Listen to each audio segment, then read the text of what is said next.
Ça commence par un D, ça termine par un Z, c'est Davy Rodriguez qui vous parle. L'Iran vient de frapper la France, mes amis. L'Iran vient de frapper une base militaire française qui se situe à Abu Dhabi, aux Émirats Arabes Unis, mes amis. Alors, dans les médias, on vous dira très certainement sur TF1, BFM, CNews, que ces Iraniens sont fous, que ces Iraniens ont perdu les pédales, que la mort de leur leader, Ali Khamenei, allait nécessairement amener à une folie furieuse de la part des élites iraniennes. Mais non, mes amis. Moi, je vous dirai un tout autre discours. Moi, je vous tiendrai un discours qui est un discours de vérité et de courage dans un monde médiatique dans lequel dire ce genre de choses sera sanctionné.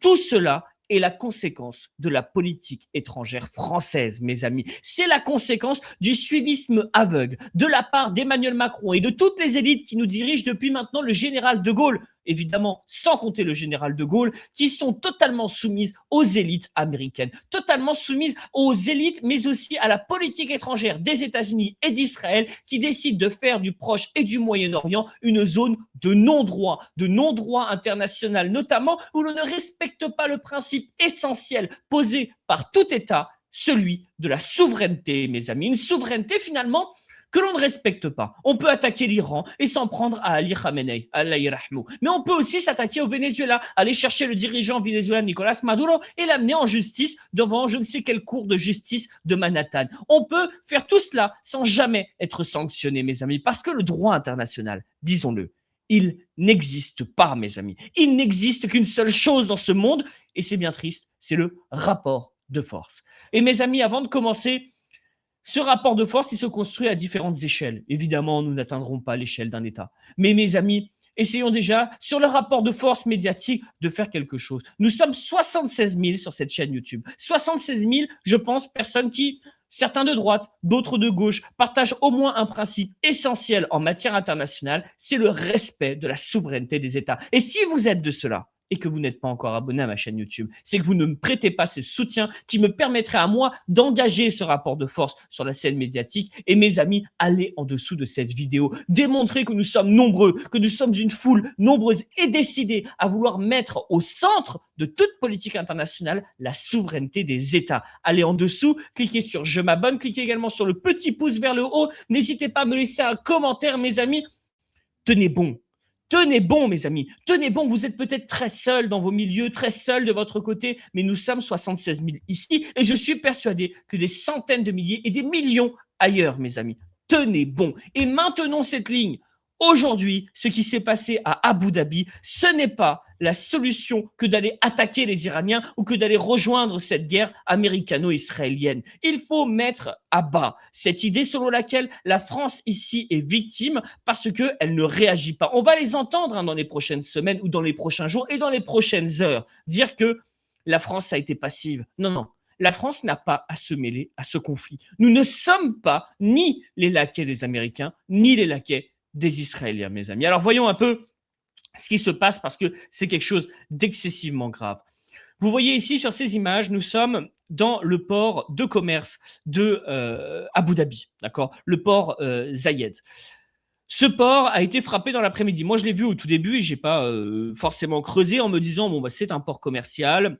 Très certainement que ce qui a été frappé, ce sont des infrastructures commerciales. Eh bien, en fait, pas du tout, mes amis. Ce que vous voyez ici, c'est l'attaque d'un drone Shahid. Alors, a priori, ce n'est pas un drone, ce sont deux drones Shahid qui se seraient écrasés dans le port d'Abu Dhabi. Les drones Shahid, donc des drones iraniens, des drones kamikazes, qui ont donc visé la base navale française. Ça a été confirmé. Vous voyez ici, c'est quand même assez impressionnant. Hein. Alors, pour peu qu'il y ait eu un stock de munitions qui était touché ou éventuellement d'autres éléments inflammables, évidemment, tout de suite, ça produit un feu assez impressionnant. Et tout ça a été confirmé par différents observateurs, des journalistes. Alors ici, c'est un journaliste israélien, mais vous avez également des journalistes internationaux qui ont confirmé que oui, la base française, la base navale française qu'on appelle de camp de la paix, a été frappée par les Iraniens, mes amis. Alors, une base française qui est un peu particulière. Alors déjà, il faut avoir en tête qu'elle a été inaugurée en 2009, d'accord? Elle a été inaugurée en 2009, a été inaugurée par Nicolas Sarkozy et c'est la première base ouverte en territoire étranger par la France depuis 50 ans. Donc c'est d'ailleurs depuis les années 50, mes amis, d'accord? Donc c'était excessivement important, d'autant plus que la France a signé avec Abu Dhabi un accord depuis 1995, un accord de défense, ce qui fait de la France et des Émirats arabes unis des alliés extrêmement importants et extrêmement solides.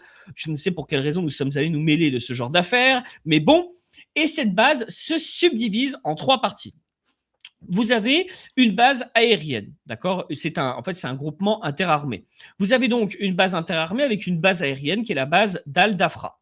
Vous avez également un groupement terre qui se situe à Zayed Military City. Et ce qui a été frappé ici, mes amis, c'est la base de navale et de soutien qui a été installée donc dans le port d'Abu Dhabi, qui est divisée en 3 secteurs avec une zone technique, une zone de commandement et une zone de vie, d'accord? Et vous avez sur place également des gens qui sont des familles, hein. Il n'y a pas que des soldats sur cette zone. Vous avez aussi des familles qui ont pu éventuellement subir cette attaque de la part de l'Iran, mes amis. Alors, c'est extrêmement important. Vous allez comprendre pourquoi c'est important. Alors, on va sauter les caractéristiques techniques. Vous allez comprendre pourquoi c'est important. Il y a quelque temps, vous avez eu ici, de la part de l'Iran, ils avaient prévenu, hein. Ils avaient prévenu en disant, regardez bien, je vais vous montrer. Vous avez donc cette agence de presse iranienne qui s'appelle Fars, qui avait publié ce cliché. D'accord? Alors, qu'est-ce que c'est que ce cliché? C'est pas juste une photo satellite, c'est la photo satellite de la base aérienne d'Afra, donc la base aérienne française. C'était une menace à peine voilée, d'accord? On est en février 2026, ça avait donné lieu du coup à des articles, comme ici vous le voyez, même à plusieurs émissions de télévision. Des soldats français menacés par l'Iran, point d'interrogation, ce que l'on sait de la base d'Al-Dafra aux Émirats arabes unis. Cela veut donc dire que les autorités françaises avaient parfaitement en tête que nos troupes pouvaient être attaquées par l'Iran sur place, que nos bases pouvaient être attaquées par l'Iran sur place, et que tout cela ne les a pas empêchés de réfléchir, ne leur a pas permis en tout cas d'envisager une autre diplomatie pour protéger les actifs français à l'étranger. Bon. Alors qu'ont-ils fait? Peut-être le savez-vous, que depuis maintenant plusieurs mois, il y a eu, on apprend à l'instant que 3 soldats américains ont été tués dans une opération Fureur épique. Je viens de l'apprendre en même temps que vous à l'écran. Donc cela veut donc dire que des soldats américains ont été tués, sachant qu'il y a aussi une base américaine à Al-Dafra. J'espère que il ne s'agit pas d'une nouvelle frappe sur les Émirats arabes unis. Je regarderai ça après. L'Iran donc a été ciblé par les Français en disant qu'elle était une menace. Jean-Noël Barrot avait déjà dit au mois de février, bizarrement, quelques jours avant ce cliché, d'accord? Ce cliché, c'était le 2 février 2026. Que disait Jean-Noël Barrot le 1er février 2026? L'Iran doit cesser d'être une menace. L'Iran doit se résoudre à des concessions majeures. Cause, conséquence. Barrot s'attaque à l'Iran. L'Iran publie ce cliché en disant « Faites gaffe parce que votre base d'Al-Dafra, elle peut sauter à tout moment. » Voilà ce que ça veut dire en langage iranien. D'autant plus que vous avez eu quelques mois plus tard, Jean-Noël Barrot qui n'apprend rien. Hein. Jean-Noël Barrot est un homme qui est incapable de s'améliorer. Vous voyez, la différence entre l'homme et l'animal, traditionnellement, on dit que c'est la perfectibilité. Eh bien, il semblerait que Jean-Noël Barrot soit dénué de cette capacité de perfectibilité, puisque 2 mois plus tard, il nous a carrément dit que la France devait envisager une confrontation militaire avec l'Iran. Enfin, je veux dire, on n'arrivait déjà pas à s'occuper de la Libye. Il a fallu que les Américains nous aident pour nous donner du matériel. La coalition franco-britannique n'a pas été capable, toute seule, de se défaire de la Libye. Que croyez-vous que la France pourrait faire face à l'Iran? Enfin, il faut redescendre un peu sur terre. Et donc, la France devait se préparer à une confrontation militaire presque inévitable, selon Jean-Noël Barrot. Ben voilà. Voilà la politique française. Vous la voyez, la politique de suivisme par rapport aux États-Unis et par rapport à Israël? Et ben voilà les conséquences. Les conséquences, c'est cette attaque sur la base du camp de la paix de Abu Dhabi, avec des Français qui sont mis en danger, qui sont délibérément mis en danger par la politique étrangère française et qui ne respectent toujours pas ce principe de souveraineté, mes amis. Alors, pendant la guerre qu'on a eue, la guerre Iran-Israël, la fameuse guerre des 12 jours, ça a continué, puisque au mois de juin, nous avons ici Emmanuel Macron, donc après Jean-Noël Barrot, on a eu Emmanuel Macron, qui le jour même du début de cette guerre des 12 jours, nous dit « Israël a le droit de se protéger ». Et la France, évidemment, a participé à la protection d'Israël. Je vous rappelle encore une fois que cette guerre des 12 jours n'est advenue que parce que Israël a attaqué les Iraniens. D'accord? Donc, Encore une fois, là aujourd'hui on nous parle de guerre préventive. Dans le cas de la guerre des 12 jours, c'était là aussi peut-être une guerre préventive. C'est fou ce qu'ils font comme guerre préventive, ces Israéliens. Et nous, on les suit comme des toutous. Je ne sais pourquoi. Je ne sais pourquoi nous suivons ces gens-là, sachant qu'ils sont dangereux pour les intérêts français dans le monde. Et nous les suivons de manière totalement aveugle, comme les Américains d'ailleurs les suivent. Emmanuel Macron dit Israël a le droit de se protéger. Et bien nécessairement, la France participe à la défense de Israël et d'ailleurs a même participé à l'interception de missiles, iraniens qui se baladaient dans le Golfe. Alors maintenant, on va se poser une question. Vous avez vu que l'Iran a frappé essentiellement les bases, alors ils ont frappé aussi Israël, mais ils ont frappé essentiellement les bases de leurs voisins, d'accord, donc quasiment tous les États du Golfe, parce que ces voisins avaient soutenu Israël durant cette guerre des 12 jours. Eh bien, il n'est pas illogique que l'Iran frappe la France, puisque la France utilise ses bases pour défendre Israël. Ben voilà. Voilà pourquoi il ne faut jamais, jamais intercéder pour un État qui est totalement, mais totalement fou, et je ne parle pas de l'Iran, mais bien d'Israël, totalement fou, totalement en dehors des réalités. La France va venir protéger cet État qui agit de manière totalement absurde.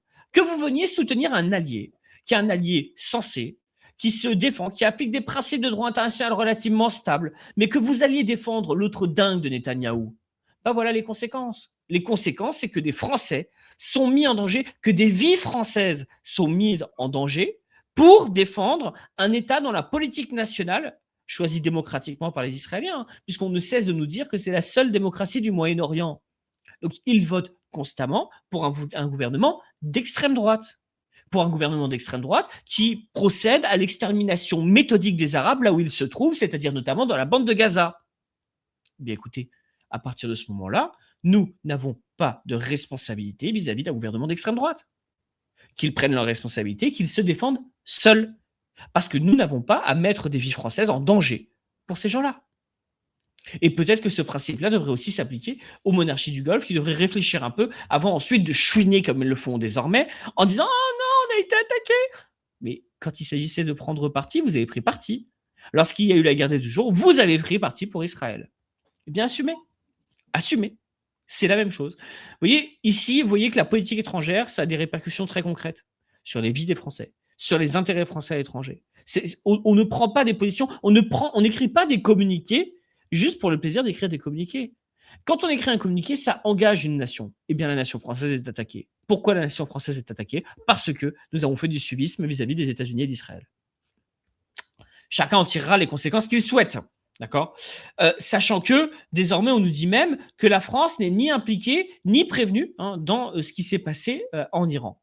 Et bien encore heureux, parce que si nous avions été prévenus et impliqués, très certainement que nous serions impliqués véritablement. Aujourd'hui, on ne peut pas se cacher derrière le truc de oui, mais aujourd'hui pas. Sur ce coup-là, on n'a pas participé. On a participé sur le coup précédent et on a protégé Israël sur le coup précédent, alors que ça ne nous regardait pas. Et ben voilà, désormais, on prend des missiles dans les dents sur une base française aux Émirats Arabes Unis, alors que ce n'était pas notre guerre en fait. Ce n'était pas notre guerre. Nous n'avions rien à faire dans cette galère, mes amis. Un peu énervé par cette situation, j'imagine que vous aussi, un peu touché par cette situation, par cette guerre du Ramadan, disons-le comme ça, puisque c'est une guerre qui advient en plein Ramadan. Je vous souhaite, pour ceux qui jeûnent, de tenir votre jeûne jusqu'au bout, de vous recentrer sur les choses essentielles. C'était un peu le projet de ces derniers jours, mais l'actualité nous a ramené un peu dans des choses un peu tristes.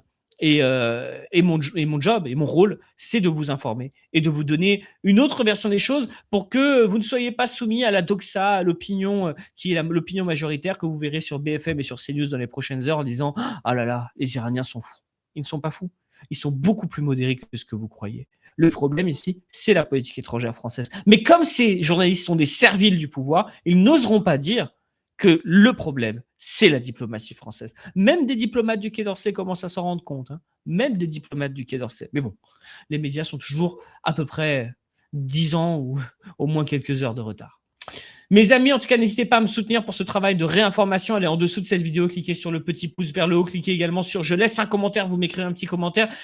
Bon courage à vous et surtout, n'hésitez pas à partager la vidéo. N'oubliez pas, ça commence par un D, ça termine par un Z. C'est Davy Rodriguez qui vous parle.